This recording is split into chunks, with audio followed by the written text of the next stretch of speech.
But if the bus you took home tonight never planned to take you back, they call it the last ghost bus. A midnight route that doesn't exist on any map, driven by someone who doesn't blink, and filled with passengers who never seem to get off. One man thought it was just another late ride after work, until the lights flickered, the road vanished, and the other riders started whispering names that weren't his. This isn't just a story about missing people. It's a warning about the thin veil between our world and the one waiting just beyond the next stop. I wasn't planning to die that night, only to forget. It was one of those nights in late October when the chill in the air feels more than just cold. It sinks into your bones, drags behind your breath like an omen. Croft Hill had already begun its slow descent into winter, the trees lining Spencer Street stripped bare, their skeletal limbs twitching in the wind like they were reaching for something unseen. Maybe someone unseen. I didn't plan to board any bus that night. Hell, I didn't plan to do anything beyond drowning myself in whiskey and regret. The breakup had been messy, 2 years with Sam, all reduced to a final voicemail I couldn't bring myself to delete. I had nowhere to be, no one waiting at home, so I did what every broken-hearted fool does in a quiet American town. We drink until the town stops spinning. The bars on South Side were overflowing that night, college kids in plastic fangs and smeared makeup, pretending to be monsters, not realizing they were never far from becoming one. I wandered past them like a ghost, invisible, forgotten, unwanted. Somewhere between the third bar and the cold pavement, I lost my sense of time, and maybe a little bit of myself. I remember throwing up in an alley. I remember punching Ryan, my oldest friend, in the mouth for trying to stop me from making a scene. I remember a bouncer dragging me out, muttering something about, "Get your shit together, man." I remember the sting in my knuckles, more than the shame. And then I remember the silence. Croft Hill may not be a big place, but it breathes differently after midnight. The laughter fades, the music becomes a memory, the streets go hollow. There's something unsettling about a town you know well going utterly still, like it's holding its breath. The bus station was empty, a single street lamp buzz above the bench, its light flickering like it couldn't decide whether to stay on or give up. I collapsed on that bench, face buried in my coat, the world tilting slightly. Somewhere in my mind, I knew the last bus had already gone. It always left at 11:45, and it was already past midnight. I wasn't supposed to see another bus that night. But then, it came. A low, grumbling engine broke the stillness, distant at first, then closer. The sound was wrong, older, throatier, not the familiar hum of the county's transit fleet. I sat up, blinking into the dark as 2 headlights cut through the mist rolling in from the hills. The vehicle coasted slowly along the street, smoke curling from its exhaust like black incense. As it neared, the streetlight sputtered, then died. The bus was wrong. It looked like something out of a 1960s postcard, large, boxy, chrome-rimmed, painted entirely in a dull matte black, no logos, no route numbers. The windows were tinted so dark I couldn't see inside, and the destination sign above the windshield simply read, "Not downtown." Not depot, just a blank void. I should have walked away. Every rational cell in my brain screamed it, but some part of me, maybe the same part that believed in ghost stories as a kid, froze. My legs didn't move. I watched as the bus came to a stop with a soft hiss. Its doors creaked open with an old man wheeze, and then I saw him. The driver sat upright behind the wheel, wearing a navy blue uniform that was too pristine for something this old. He looked to be in his late 50s, African American, clean shaven, eyes hidden behind thick glasses that caught the glare of the streetlight. He smiled at me, gently, warmly, like an uncle who hasn't seen you in years. "Evenin'," he said, voice calm as a sermon. "Headin' home?" Home? I wanted to laugh, or vomit, or both, but instead I just stared. He tilted his head slightly. "No fare tonight. Just step in if you want off these streets." Everything in me wanted to refuse. But I stood, stumbled really. The steps into the bus were metal and slick, cold. I braced myself on the railing, expecting the interior to reek of piss and cigarette smoke like every other late-night bus. But instead, it was clean, sterile, dimly lit with soft amber bulbs like an old hotel lobby. I saw empty seats, neatly aligned, not a single soul inside, except for the driver. "Take any seat," he said, eyes on the road ahead now, as if my presence was no longer of consequence. I walked down the aisle, boots echoing louder than they should have. Each seat I passed felt colder than the last. I picked one in the middle, third row from the back, and sank into it. The doors groaned shut behind me. The bus pulled away from the curb with a lurch, and suddenly I was somewhere else. At first, the streets outside were familiar. Elm Street, the Shell gas station, that boarded-up old diner. But as the bus kept rolling, things began to shift. The gas station's sign now flickered in symbols I couldn't recognize. The houses lost their windows. Trees leaned too far over the street, like they were eavesdropping. There were no people, no cars, no lights in any building. It wasn't Croft Hill anymore, not really. I pressed my forehead to the cool glass, trying to steady my breath. Somewhere deep inside me, a childhood voice whispered a name I hadn't heard in years. The last bus home. The urban legend, the one from those old message boards, the one we used to mock. A cursed bus that picks up the broken and the lost after midnight. One that doesn't take you where you want to go, but where you need to be. They said it only appears once you've got nothing left. They said you only get one ride, and once you board, you can't get off until it's over. The farther we drove, the less real things became. I watched as the town dissolved into suggestion. Sidewalks crumbled, storefronts sagged, streetlights blinked out, one by one, until we moved through a corridor of darkness, lit only by the bus's dim interior and the twin beams cutting through fog and ruin. I don't know when the shift fully happened, but it did. At some point, I realized we had passed beyond memory. No more familiar street names, no more street at all, really. Just a dirt path winding through barren trees that looked less like trees and more like sculptures of grief. Limbs bent backward, roots coiled like veins, their bark peeled like burnt skin. Inside the bus, silence reigned. The driver hadn't spoken again, and I couldn't bring myself to ask anything. Something about him, his posture, his stillness, said that questions weren't allowed. Not yet. The heater hummed faintly, doing little to warm the air, which had turned sharp and dry like old paper. I could hear the hum of the lights overhead, the rhythmic chug of the engine, and underneath it all, a strange noise. Like breathing, but not mine. That's when I noticed something that hadn't been there before. I wasn't alone anymore. 3 rows ahead, on the opposite side, a figure sat.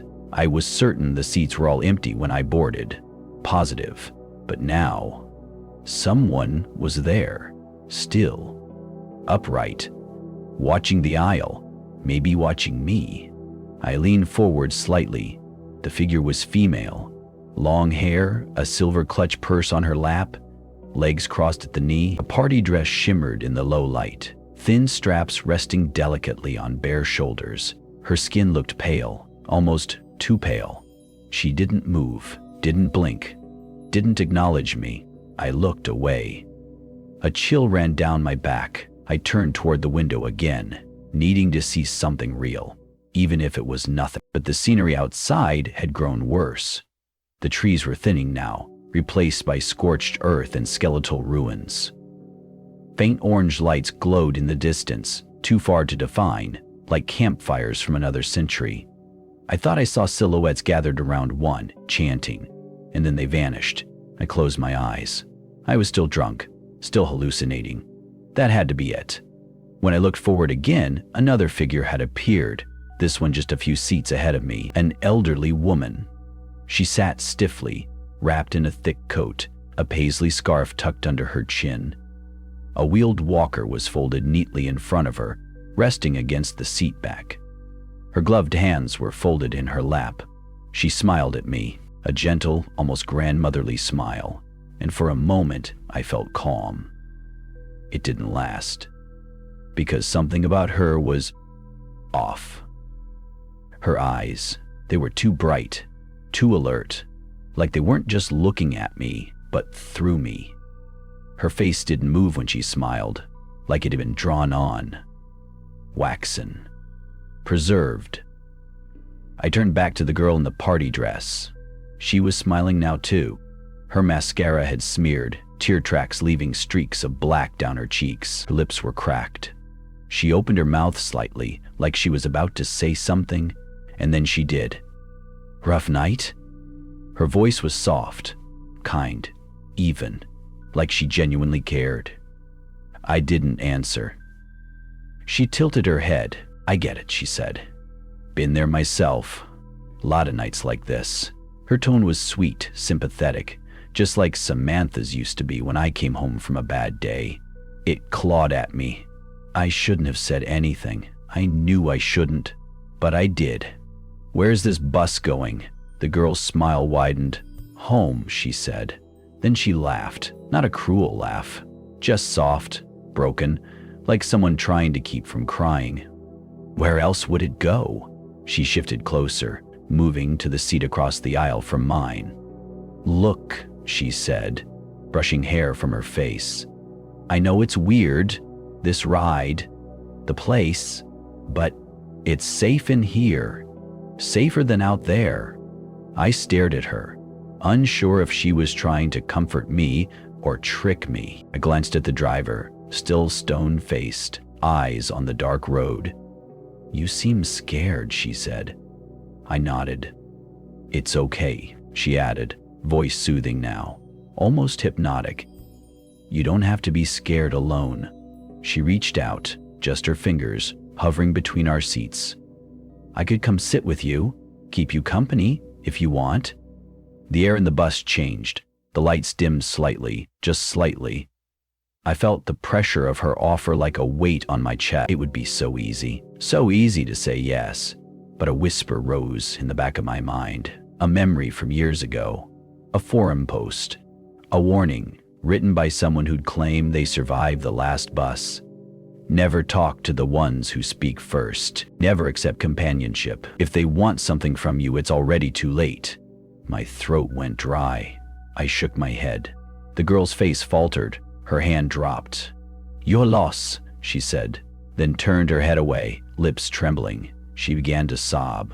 Not loud, but raw, painful, shoulders shaking, gasping.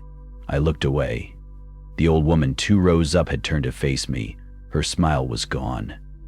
She leaned forward, hands gripping the back of the seat. "You think you're better than us?" she hissed, voice no longer kind. "Think you can sit there all high and mighty, ignoring what you did?" My heart hammered. "What?"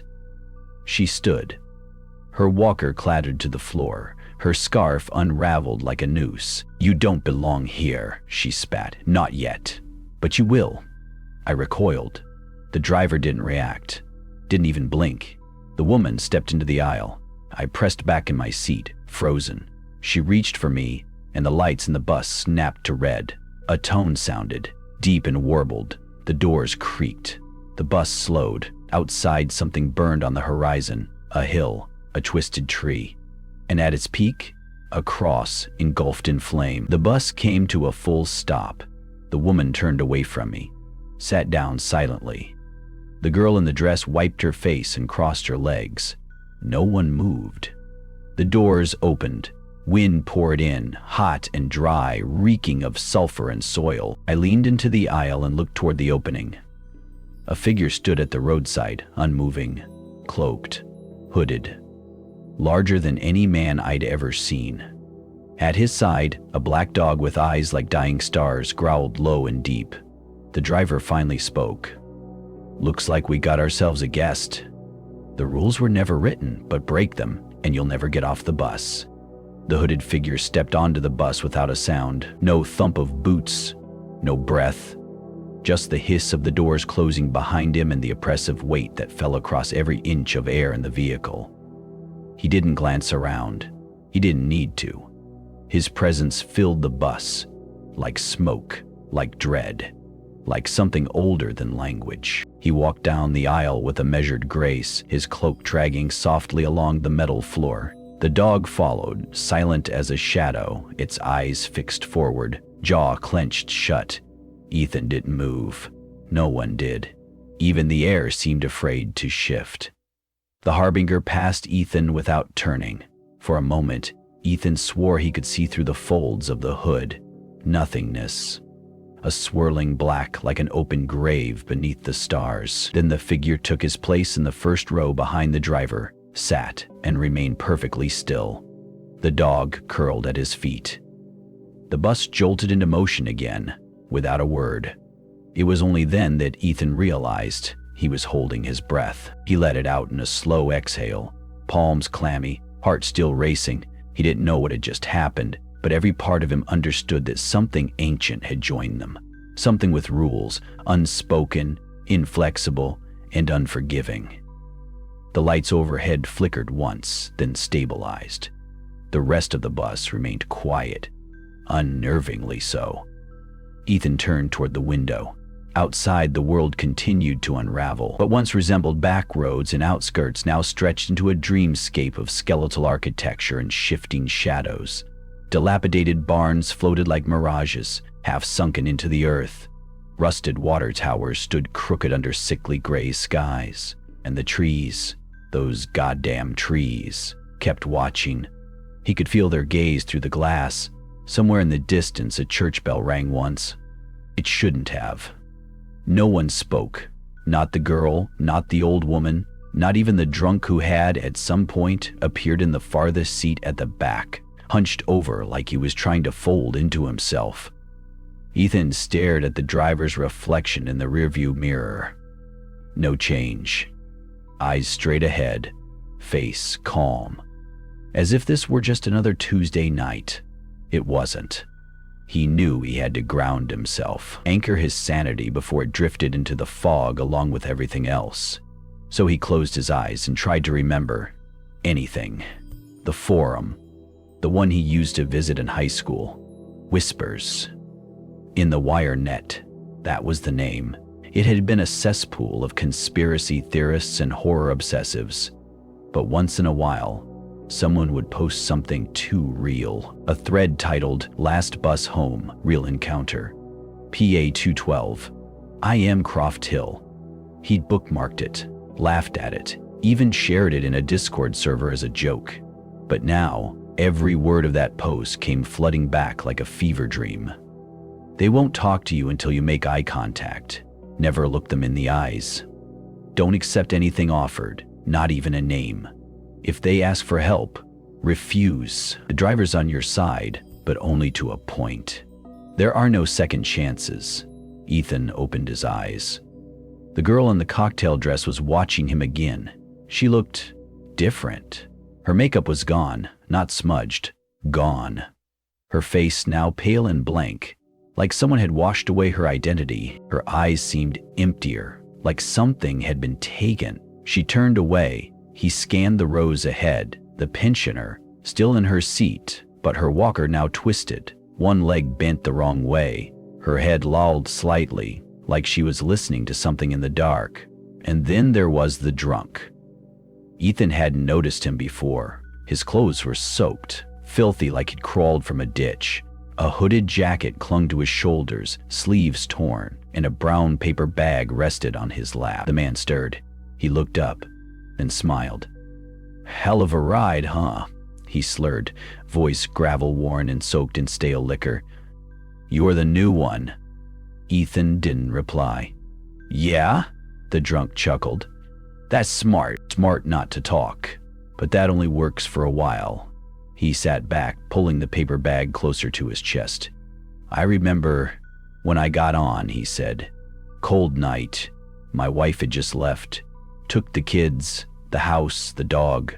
I figured, hell, why not ride till the end? Maybe the bus take me somewhere better." He reached into the bag and pulled out a silver flask, twisted the cap, took a swig, offered it forward. "You want some?" he asked. Ethan shook his head. The man laughed. "Suit yourself." But his eyes didn't laugh. They stared, piercing, yellow-tinged, unblinking. "I seen people like you," the drunk muttered. "Think this is just a ride? Think they can outsmart it? Make it to the end with their soul intact." He leaned forward, and his breath hit Ethan like rotting citrus. "But you can't, son. You can't win against something that don't play fair." Ethan turned away. The drunk snorted. "You'll see." A jolt ran through the bus. Outside, the scenery had changed again. No longer the barren wasteland. Now it looked like a town frozen in time. Storefronts with mannequins, homes with front porches, but no movement, no people, no color. Everything was washed in grayscale, like the world had forgotten how to feel. The girl in the dress stood, so did the old woman. One by one, the passengers began shifting in their seats, slowly, mechanically. Not rising to leave, but as if responding to a signal only they could hear. Even the harbinger stirred. Not turning, just tightening. The dog growled once, low and primal. Ethan's breath caught. Something was about to happen. Something big. And then the lights on the bus dimmed to blue. A new sound joined the hum of the engine. Footsteps. But not from inside the bus. From outside. From the roadside. From the tree line. And then a knock. A single, slow knock on the window beside Ethan's head. He turned, heart in his throat. There was no one there, but the fog beyond the glass had begun to swirl, forming shapes, faces, watching, waiting. And somewhere beyond the veil of mist and madness, Ethan swore he heard a voice whisper, "Ask the wrong question, and you'll never find your way back." The unwritten rules. Ethan stared at the window, breath fogging the glass. The faces outside had vanished as quickly as they'd formed, dissolved back into mist. But the feeling remained, like a question still hanging in the air, unanswered. He leaned back in his seat. All around him, the passengers had returned to their frozen silence. The girl in the cocktail dress now faced forward, her back impossibly straight, the pensioner's head tilted toward the aisle, lips moving in whispers only the dead might hear. Even the drunk was quiet now, flask cradled like an urn. And then the bus slowed. The brakes hissed. The headlights pierced through fog, revealing a bus stop sign that hadn't been there a moment ago.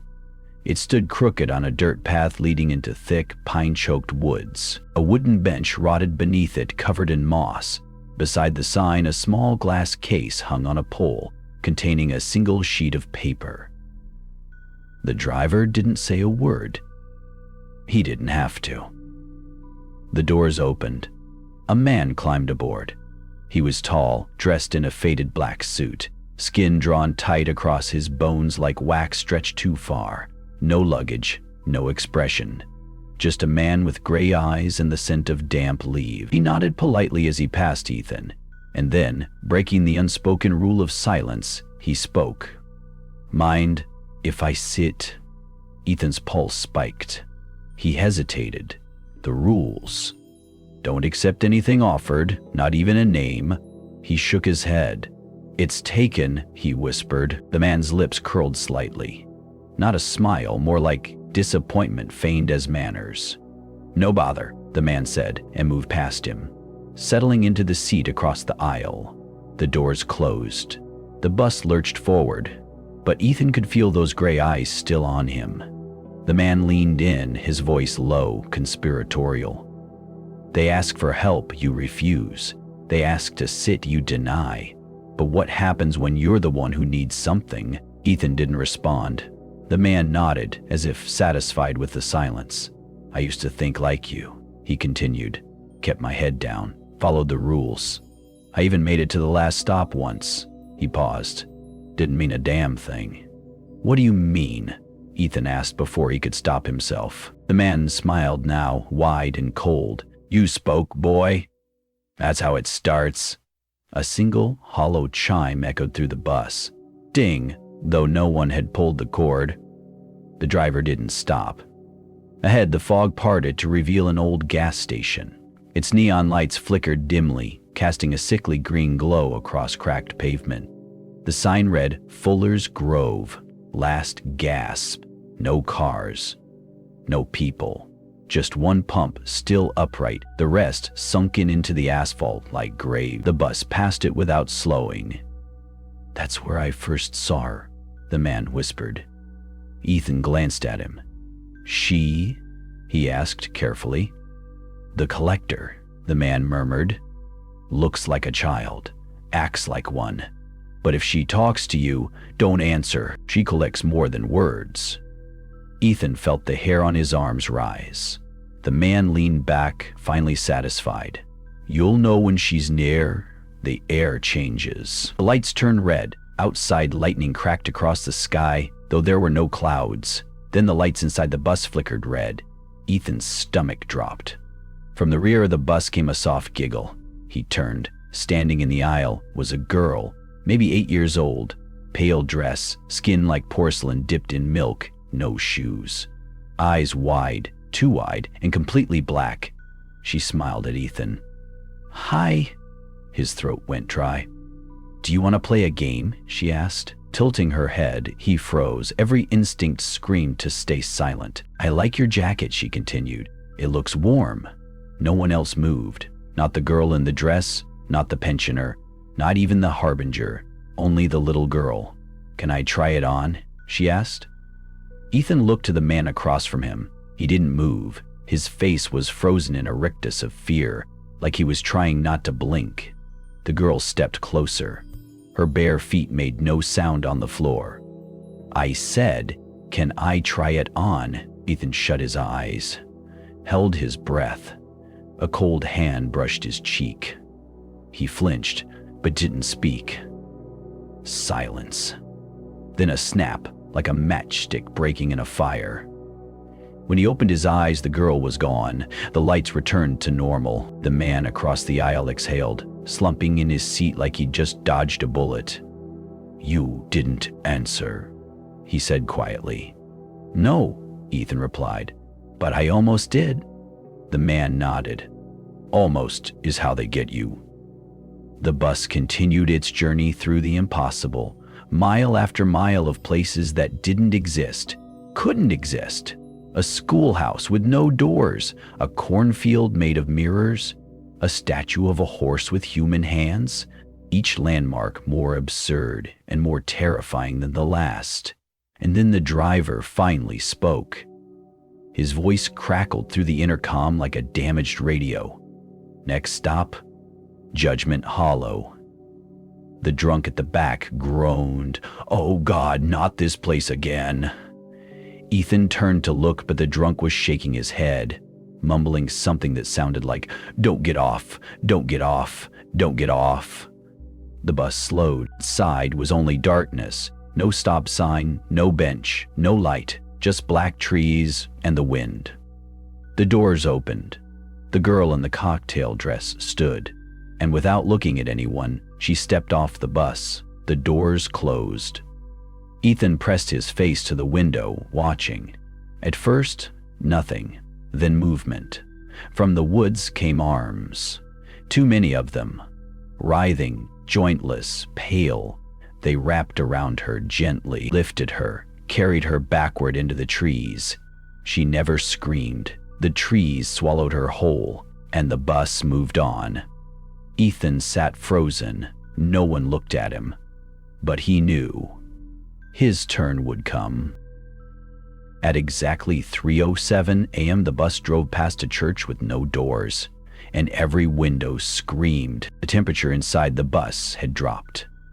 Ethan could see his breath now, thin plumes of mist catching the dim yellow lights overhead. The silence had grown heavier, like fog creeping into his ears, muffling sound and thought alike. It had been over an hour since the girl in the cocktail dress vanished into Judgment Hollow. No one had spoken since. The bus just rolled on. Through pine-covered hills, shadow-choked valleys, past a highway tunnel that led nowhere, and then a gasp. A sharp intake of breath from the back row. Ethan turned in time to see the drunk man bolt upright, eyes wide. His flask clattered to the floor. "We're close," the drunk mumbled. voice rasping. I can feel it. The hollow marked us. She's made her pick. Ethan opened his mouth, but before he could say a word, the drunk's head snapped toward him. You saw it, didn't you? Her arms, her hands. Ethan hesitated, then nodded. The drunk leaned forward, lowering his voice. She only takes those who break the rhythm. Each bus ride has its cadence. She watches for those who disrupt it. What does that even mean? Ethan asked. She listens, not just with ears, with the whole place. You laugh when you shouldn't, you blink too slow, step off the rhythm, and she chooses you. The words chilled Ethan more than the freezing air. Before he could ask more, the bus jerked, hard, left, then right, as if avoiding something unseen. The passengers swayed, but didn't make a sound. Not even the pensioner stirred. They were entering the next zone. Outside, the fog thinned to reveal a strange landscape. A town frozen in time. Dilapidated 1,950 storefronts. Gas lanterns instead of electric lights. A movie theater with a marquee reading, "Coming soon, the first dream." And in the center, a town square with a broken fountain that seemed to bleed rust. Above all this, a sign hung from a crooked archway. Welcome to Mercy Ridge. Population A. Mercy? The bus didn't stop, but it slowed. Just enough for passengers to glimpse the buildings, the shadows, the flickering silhouettes behind dusty glass. And standing in front of the post office, a man. He wasn't spectral, he wasn't monstrous. He looked normal. Rugged, mid-40s beard, wearing a flannel jacket and jeans, in one hand a notebook, in the other a walking cane carved with strange markings. He watched the bus approach with calm, practiced eyes, and as it passed, he raised the notebook and held it toward the window. A single sentence was written across the page in thick, black ink. The doors only opened twice. Ethan's blood froze. He turned in his seat, trying to keep the man in view. But as the bus rolled by, the man simply nodded once, at Ethan specifically, and turned, walking back into the ghost town. Ethan faced forward again. His hands were trembling. What the hell was that? He muttered. The drunk behind him chuckled bitterly. That, he said, was the walker, the only one who's ever made it off and back on. What do you mean, back on? He got off the bus, voluntarily, years ago, but he found a way to come back. People say he's been mapping this route, searching for the center. The center of what? The drunk leaned closer. The route doesn't circle, doesn't loop. It spirals inward to the core. Ethan felt nauseous, like the world had tilted ever so slightly. He looked toward the front of the bus. The driver didn't move, didn't glance back, but the chime dinged again. Ding. Though no one pulled the cord, outside, the scenery shifted. The ghost town faded behind them. Now the road was flanked by endless cornfields, except the corn was white, brittle and humming faintly, like whispering glass. Every few seconds, one stalk snapped violently, as if something inside it was trying to escape.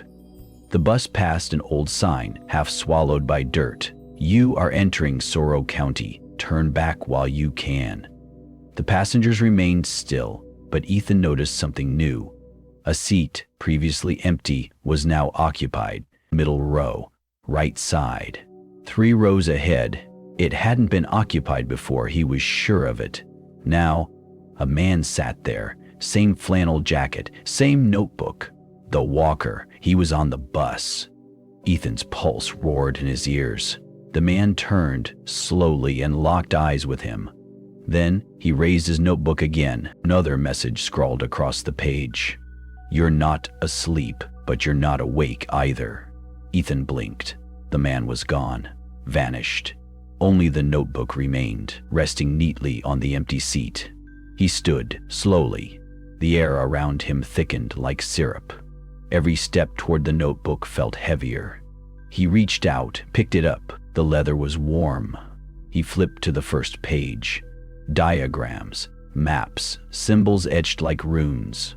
Not quite Native American, not quite Norse. A language that tugged at the back of Ethan's brain like something he'd forgotten in a dream. Page after page of rituals, notated locations.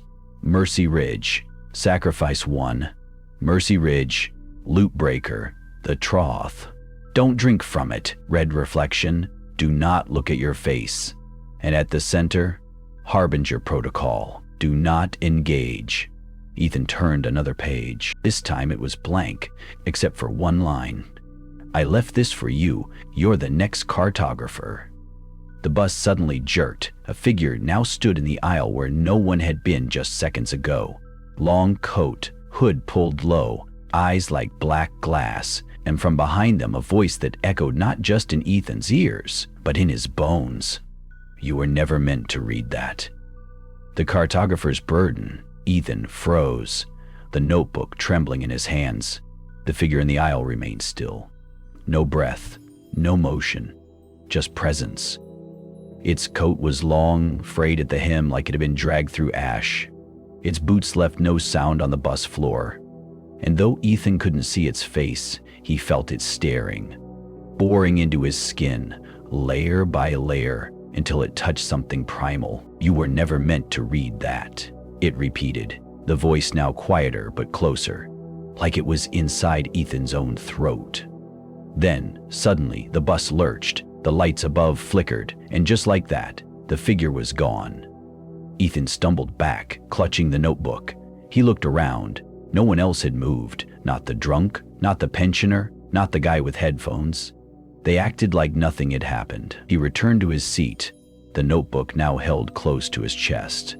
It pulsed, faintly, like a second heart. He flipped to the back. There, written in red ink, was a single instruction. Next stop, the trough. Ask no questions. Do not drink. Do not look down. As if on cue, the chime dinged. Ding! The driver, silent as ever, pressed something under the dashboard. The bus slowed. Through the fogged windows, Ethan saw it. A small, circular station in the middle of nowhere, surrounded by swampy reeds and dead trees. An old sign hung above the entrance gate, letters faded and dripping. The trough, reflections feed the mouth. The bus stopped, no one moved. Then the doors hissed open. Cold, wet air rushed in. And someone got on. It was a young boy, no more than 10, wearing pajamas soaked with mud. His eyes were wide, milky white, but he walked calmly to the back and sat in the seat the party girl once occupied. No one acknowledged him. Ethan turned to the drunk. You see that kid? The drunk didn't respond. He repeated it, louder. Still nothing. Ethan stood and walked back. The boy was gone, but his seat was wet, and on it, in brown crayon, a message had been scrawled. Drink and be seen, look and be taken. Ethan wiped the note away with a trembling sleeve. The notebook throbbed. He flipped pages until he found a hand-drawn map of the trough. Symbols indicated invisible lines, zones of auditory deception, reflection traps, water spirits called the mouthless. At the center of the page, a mirrored basin. Beneath it, one line. This is where names are stolen. The bus groaned as it pulled away from the station, and Ethan finally noticed the seats were filling up again, except these passengers were wrong. Their faces were pale, rubbery, their mouths stitched shut. Some had no eyes, others had mouths where their eyes should be, but they sat quietly. One of them turned toward him. It wore Ethan's face, and it smiled. He stumbled back in terror, but when he blinked, it was gone. The bus looked normal, everyone in their places. The seats half full, the fog thicker outside. He clutched the notebook. In the margins of one page, scribbled so faintly he almost missed it. The further you go, the more versions of you'll meet. He shut the book, turned to the window, and saw a town he recognized. Only, it didn't exist. Not on any map, not in any memory.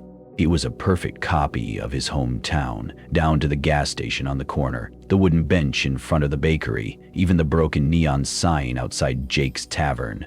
He pressed his face to the glass and saw himself standing outside the tavern, wearing the same clothes, looking straight at the bus, then waving, slowly, a motion of invitation or warning.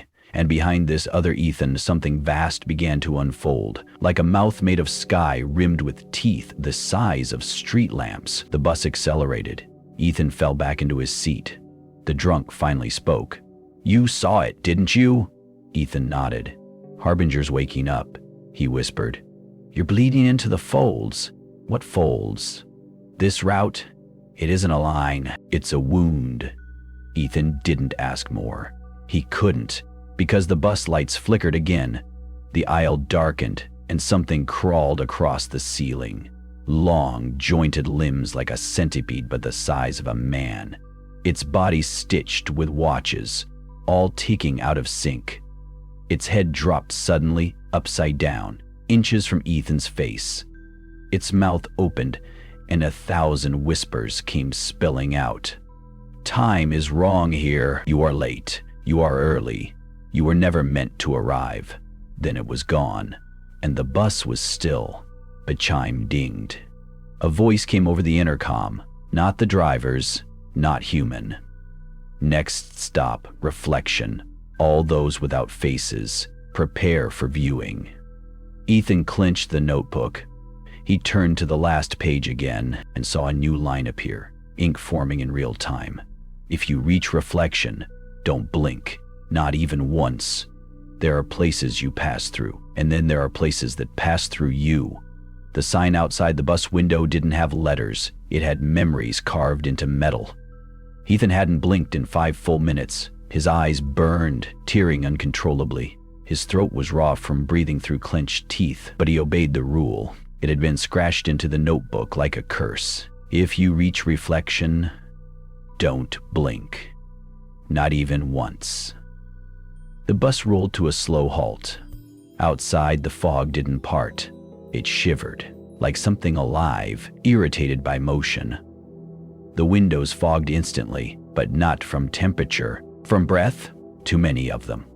Inside, the passenger sat stiff, silent. Some didn't have faces anymore, just smooth skin pulled over a skull. Others had far too many. The chime dinged, and the doors opened. No one exited, no one entered. But something came aboard. It didn't walk, it folded in, like origami in reverse. One limb, then another, until a full form coalesced. Not quite humanoid, not quite insect. It moved in pulses, not steps, each motion accompanied by a faint chime, like a grandfather clock ticking just behind your eyes. Ethan gripped the notebook. The creature passed him without stopping, but his reflection, just beyond in the dark glass of the bus, didn't.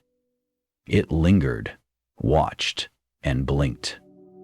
Ethan recoiled instinctively, but too late. He had blinked. The notebook hummed. The lights above flickered, and the entire world tilted. Suddenly the bus was gone. He stood on a platform made of glass and bone, floating in a black void. Above, 1,000 versions of himself hung suspended, each trapped in a pane of mirrored sky. Some were screaming, some were laughing. One was dead, and all of them were watching him. "Welcome to Reflection," a voice said. It came from nowhere and everywhere, from Ethan's own mouth. Only it wasn't him speaking. Standing opposite was a man dressed exactly like Ethan. Same clothes, same haircut, same scar above the left brow, but older and smiling. "You broke the first rule," it said. "Now you belong here." Ethan backed away, but the platform followed. The sky flickered, and now he was in the bathroom of his childhood home, only it was all wrong. The mirrors ran from floor to ceiling, and all of them reflected different versions of him. Some were missing parts, some were growing new ones. One banged on the other side of the glass, mouthing, "Don't listen to him!" But it was too late. The other Ethan stepped forward. "This isn't punishment," he said. "This is potential." And then he reached into Ethan's chest, effortlessly, and pulled out a long, glowing thread. It vibrated, flickered.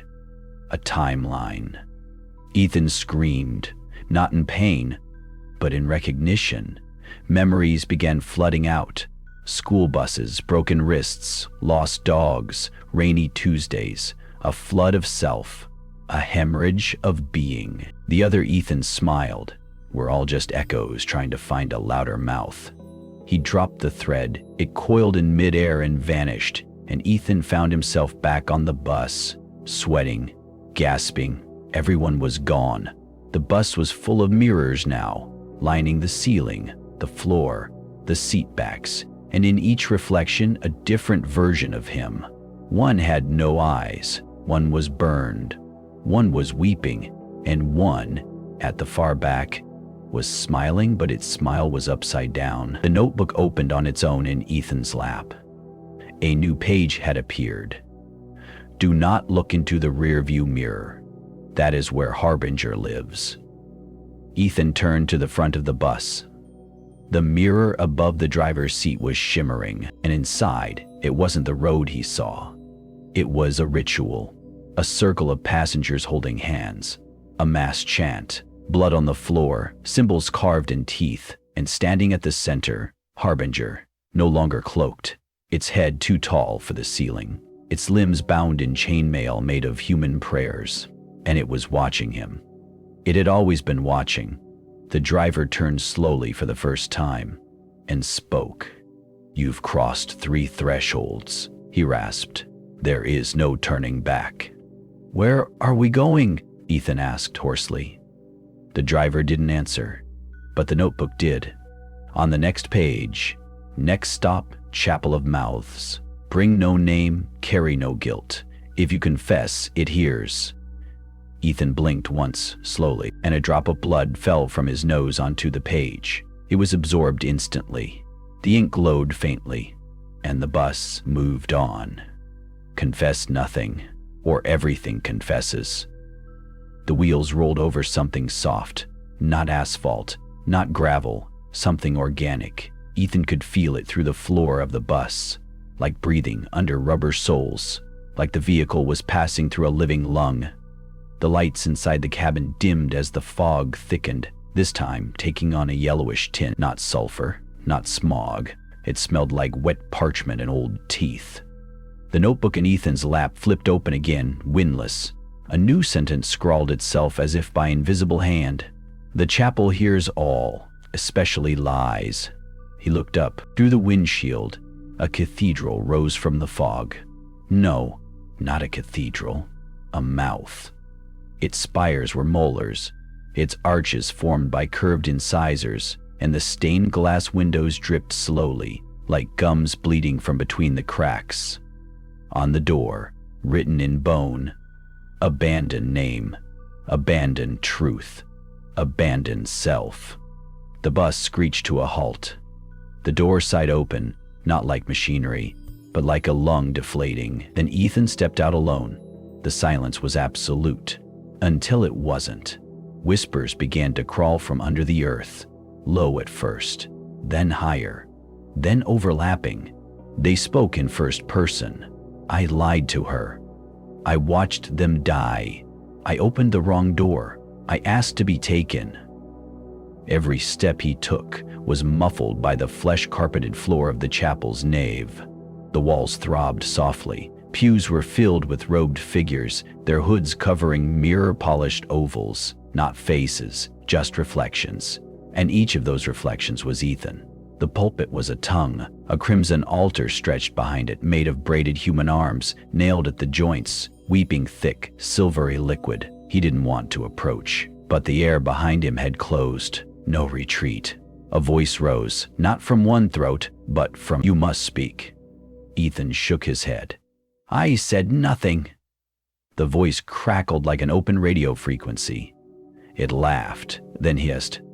You've spoken since birth, and each word is a wound. One of the robed figures rose, walked toward him, lifted its hood. It was his mother, only wrong. Her mouth was sewn shut, but her eyes begged. She reached out, touched Ethan's chest, and whispered into his mind. Tell them what you did. or they will make you tell what you didn't." The altar pulsed, the tongue on the pulpit writhed.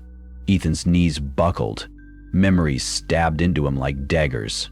A drunk night, a hit and run, a lie told to police, his father's last words ignored, the girl in sophomore year he never helped, the friend who drowned while Ethan froze.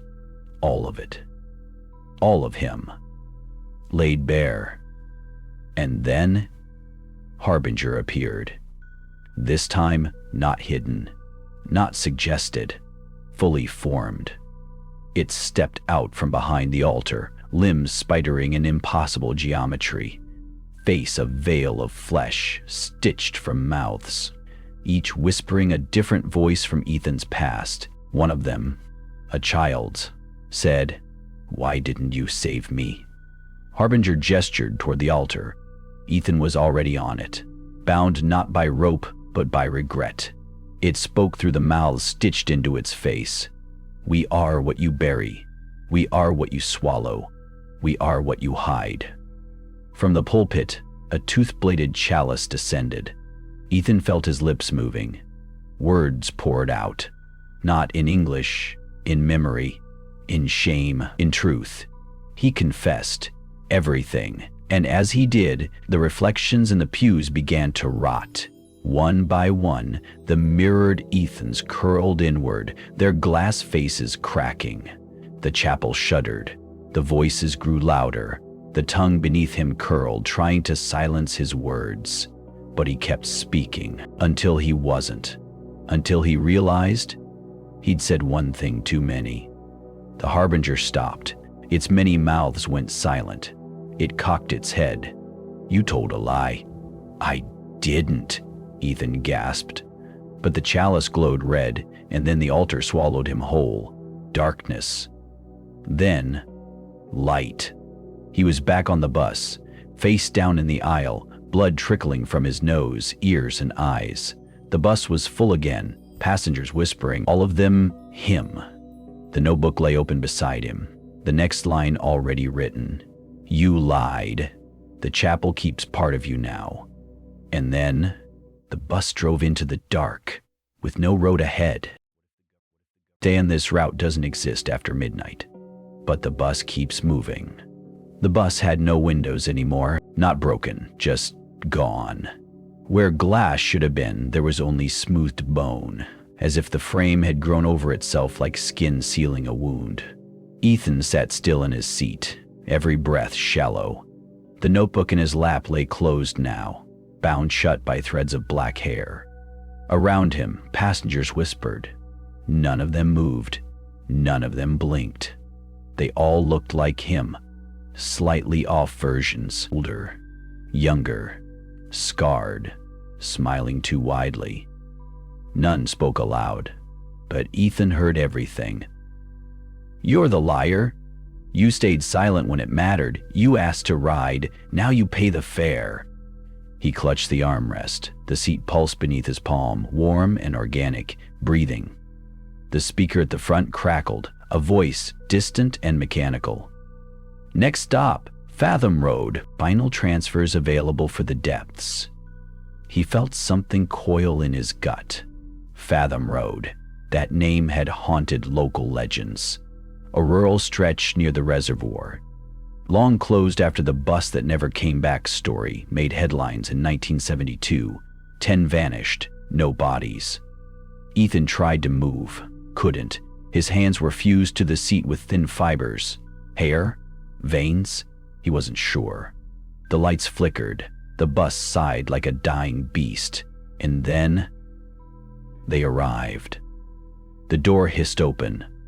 Outside, no road, no town, no stars, just depth. Imagine standing at the edge of an ocean you couldn't see. Wood could hear, groaning beneath you like a leviathan turning in sleep. A set of stone stairs descended into the dark earth.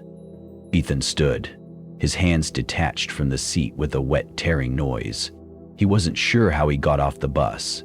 He just knew he had to. The stairs led into a tunnel choked with water vapor. Every breath burned his throat like brine. The walls pulsed like gills. and from somewhere ahead, singing, not music, luring, like something beneath the waves wanted company. The notebook appeared in his hand again. How he couldn't recall. A new line had formed. You drowned once, but only halfway. His chest tightened. Memory surged. The lake. Age 11. His cousin, under the surface. Ethan freezing, watching, feet rooted. The rescue was too late. He never spoke of it, never told anyone he could have moved, could have helped. Now he heard it again, the splashing, the gurgled screams, the breathless silence. The tunnel opened into a chamber carved from salt and bone. Pale lanterns hung from hooks in the ceiling, jawbones with tongues of flame. In the center, a well. Its surface glowed blue, but the water didn't ripple. It pulsed, alive. Around it 6 empty seats, arranged like an audience. Harbinger stood beyond the well, but this time it wore Ethan's face. Perfectly, only it smiled. Every rider returns to their deepest water. Every survivor learns they never really left. It beckoned. Ethan approached. The face on Harbinger spoke again. You drowned and surfaced, but not alone. Something came up with you. He felt it then, a burning behind his eyes, a pressure inside his skull, not a voice, a presence, and it wanted out. Harbinger? Ethan reached into the well, pulled out a mirror, held it before him. The reflection was not Ethan, it was the boy in the lake, blue, bloated, staring, whispering. I never left you. Ethan screamed, but it came out as bubbles. He was underwater, the whole chamber suspended. But he wasn't drowning. He was remembering. Everything. The lie he told the authorities, the way he blamed the current, the way he washed his hands, literally, at the shoreline, the promise he made to never return to water. But Fathom Road remembered, and it never forgave. There are others who never got off the bus. I just met them. The water didn't burn anymore. It held him, cradled him, like a mother who remembered too much. Ethan floated in silence, unable to scream, unable to breathe, yet still alive. The pressure on his chest wasn't from drowning, it was from remembering. The boy across from him, Jacob, his cousin, 11 years old, hair floating like seaweed, lips blue, eyes open, still whispering, You watched, Ethan. You waited. A soft hum rippled through the water, a melody, a ritual. And around them, shadows moved. Figures swam through the gloom, their outlines almost human, limbs too long, jaws split like cracked shells. They circled Ethan slowly, smiling. Then, one reached out, its hand pressed against his chest, and it pulled. Reality inverted. Ethan was on the bus again, soaking wet, shivering, alone. But not quite alone. He looked around. The seats were all occupied now, not with passengers, but with echoes of himself at different ages. 6-year-old Ethan, nose bleeding. 14, face pale after his mother's overdose. 20, drunk, holding the keys that led to a crash. Each version stared at him, silent judgment. He staggered to the aisle, breathing hard. What is this? A voice from behind. It's confession, Ethan. You paid your fare, now you witness. He turned. Harbinger was driving the bus, except it no longer had a face. It wore a mirror instead, and in the mirror, Ethan saw himself. Older, emptier, covered in water lilies. Where does this bus actually go? Ethan asked. The Harbinger did not answer with words. Instead, it slowed the bus, grinding to a halt on a road that shouldn't exist. Outside the door was a cemetery, one Ethan remembered from childhood, St. Alora's Rest. Except, it had never had that many graves. Hundreds of markers now dotted the fog-laced hillside, each carved with a passenger's name. One was already glowing faintly. Ethan Cold, 1989. He stepped off. The air tasted like wet rust. A girl stood among the stones. Teenage, pale, long black hair covering her face. She wore a yellow hoodie, the same as the girl who vanished in the viral Reddit story about Bus 66. "You're like me," she said without looking. "You didn't speak when it mattered. And now, the bus won't let you go until you do." Ethan's voice cracked. "I never meant to," she cut him off. "Meaning doesn't matter, silence does. Regret's just the currency you spend too late." The fog rolled heavier. Behind them, the bus hissed, doors still open. She turned, walking into the mist. He followed her. They descended into a crypt beneath the cemetery.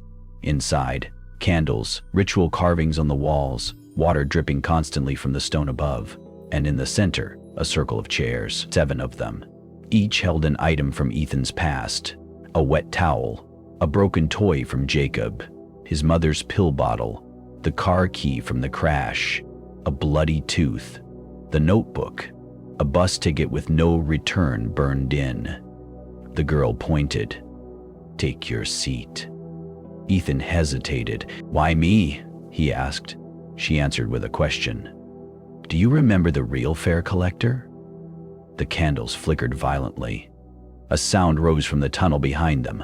Footsteps, heavy, wet, echoing. The girl's form flickered like bad reception.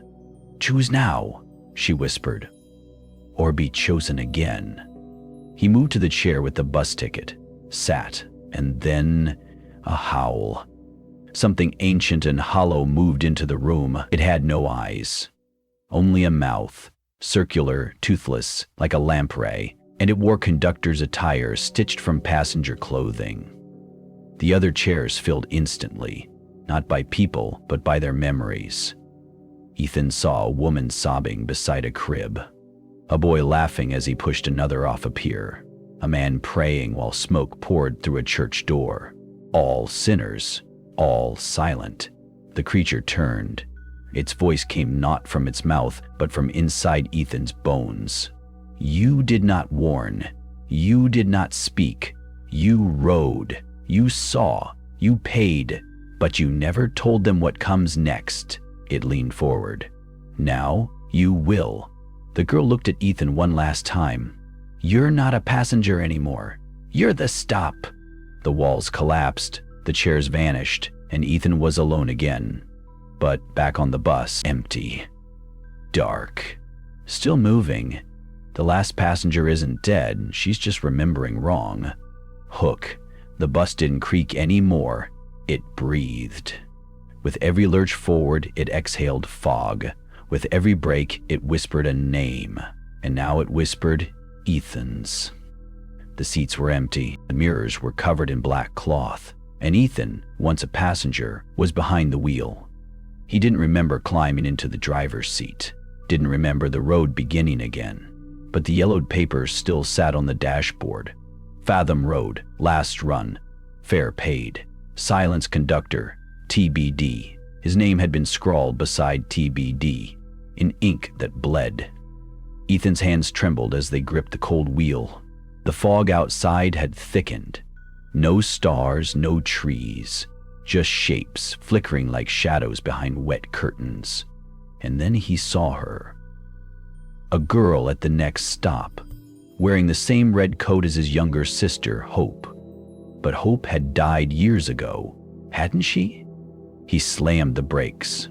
The bus hissed like a serpent, exhaling its last breath. The door opened. The girl stepped inside, her face covered in soot, her eyes hollow but alive.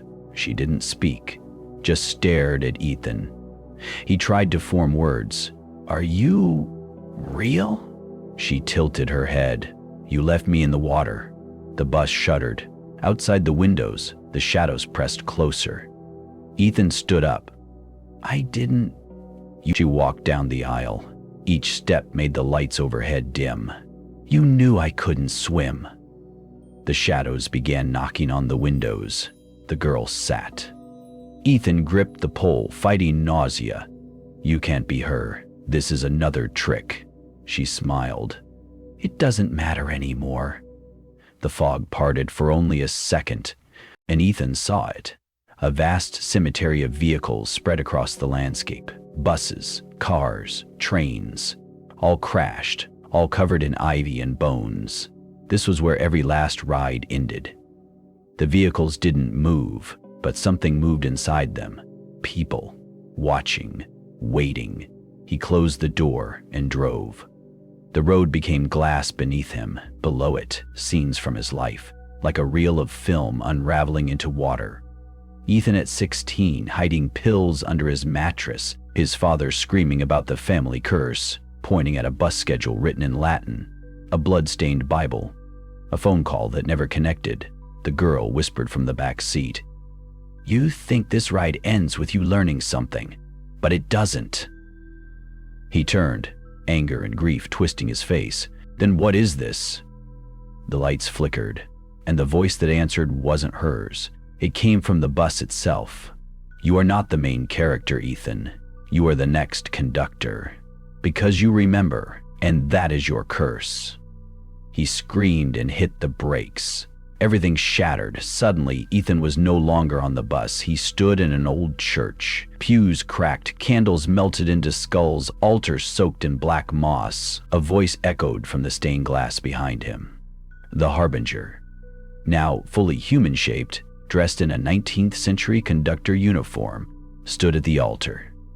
"You are not the first to sit where I sat. We take turns, we warn, we fail.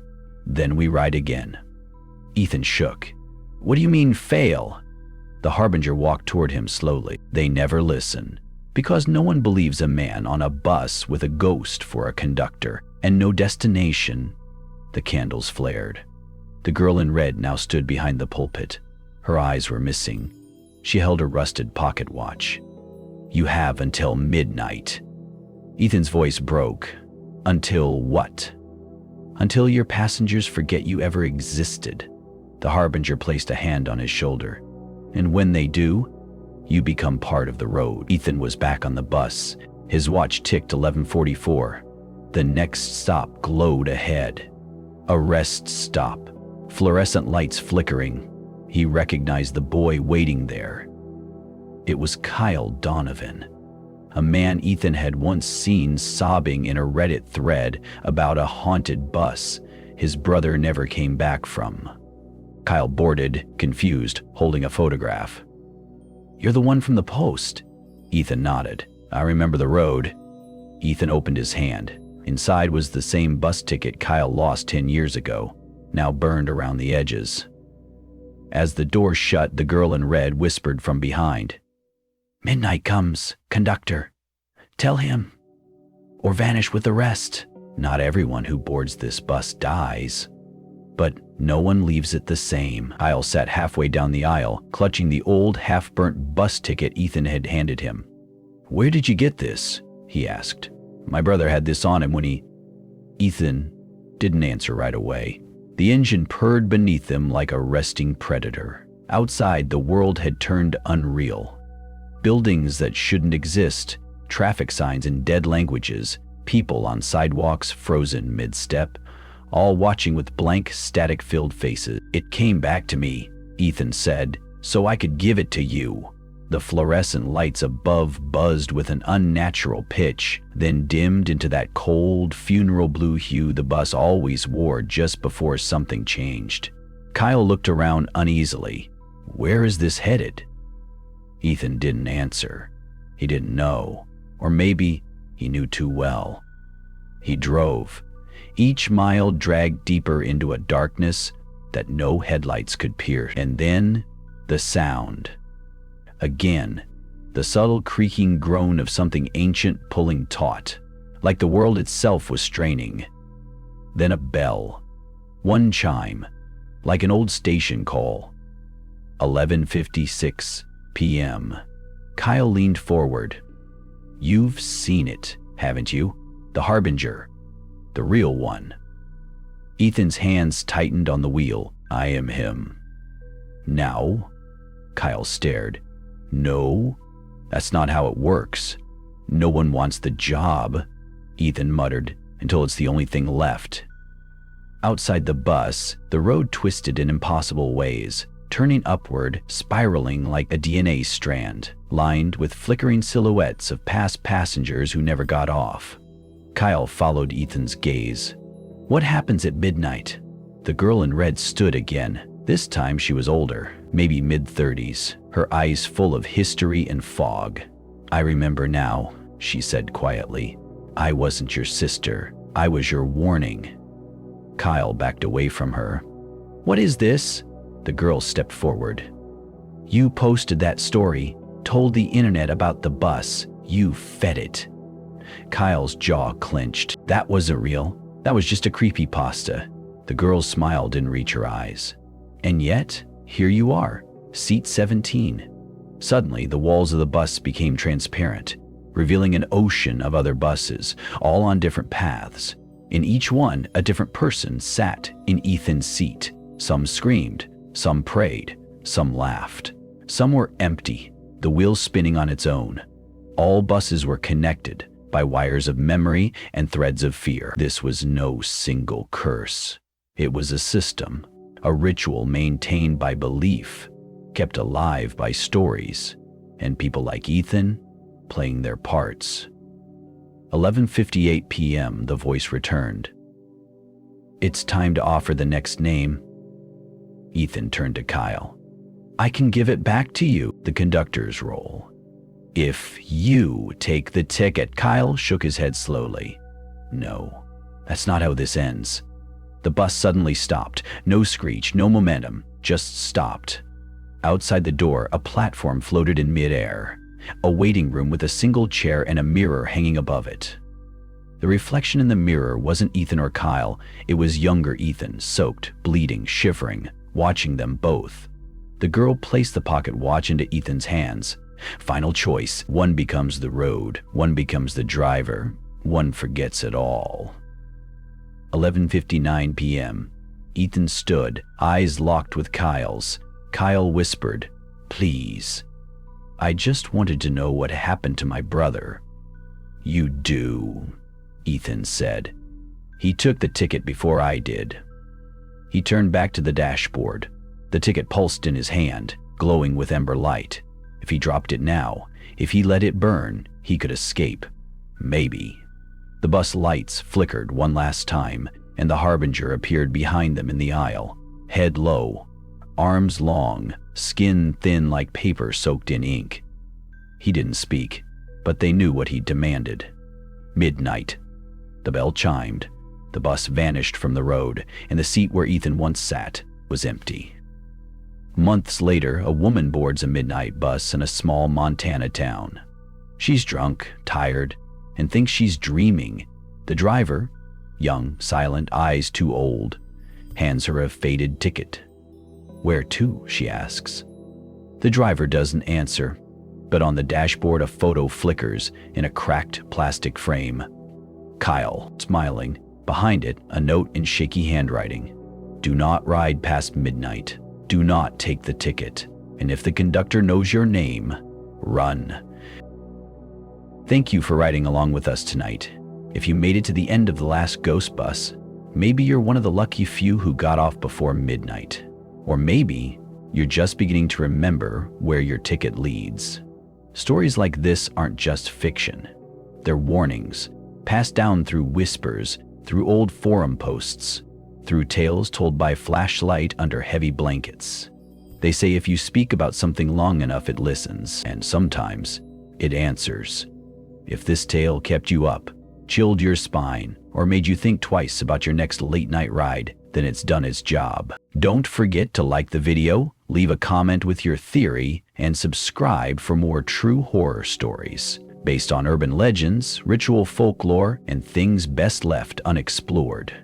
And remember, if a bus pulls up with no headlights and the driver never looks you in the eye, don't get on.